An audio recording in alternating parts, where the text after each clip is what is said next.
এইভাবে যদি মটরশুঁটি সংরক্ষণ করেন তাহলে সারা বছর রেখে খেতে পারবেন। আমি মটরশুঁটি এইভাবেই সংরক্ষণ করি।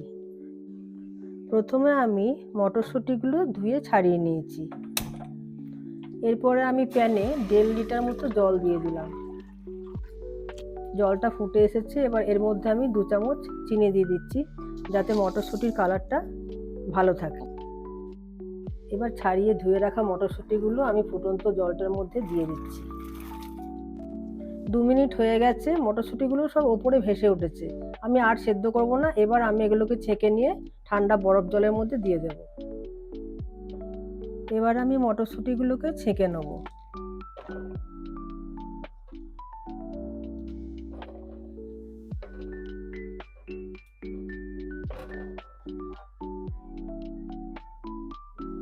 এবার আমি মটরশুঁটিগুলোকে বরফ জলে ভিজিয়ে রাখবো 5 মিনিটের জন্য।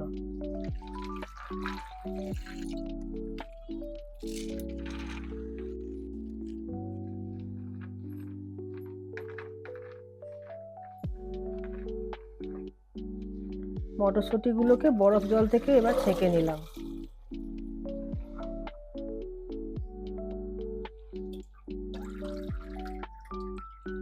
এখানে আমি একটা পরিষ্কার কাপড় পেতেছি, এর মধ্যে মটরশুঁটিগুলো ঢেলে দিয়ে 1 ঘন্টার জন্য ফ্যান চালিয়ে শুকিয়ে নেব। ভালো করে মেলে দিচ্ছি যাতে তাড়াতাড়ি শুকিয়ে যায়। পরিষ্কার কাপড় দিয়ে ভালো করে মুছে নিচ্ছি যাতে এগুলো তাড়াতাড়ি শুকিয়ে যায় আর জল না থাকে।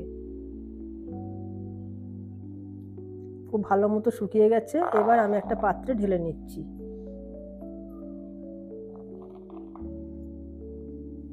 এবার আপনারা এগুলোকে দুভাবেই রাখতে পারেন।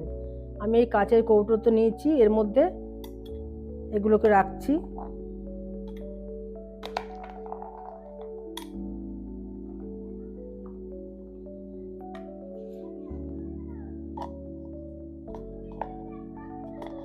এইভাবে রাখলে সারা বছরই খেতে পারবেন। বাকিটা আমি জিপলক ব্যাগে রাখবো। রাখার সময় অবশ্যই ভেতরের হাওয়াটা বের করে দেবেন, তাতে অনেক ভালো থাকবে মটরশুঁটিগুলো। আমি মটরশুঁটি এইভাবেই সংরক্ষণ করি। এবার আমি হাওয়াটা বের করে দেব, দিয়ে এটাকে লক করে দেব।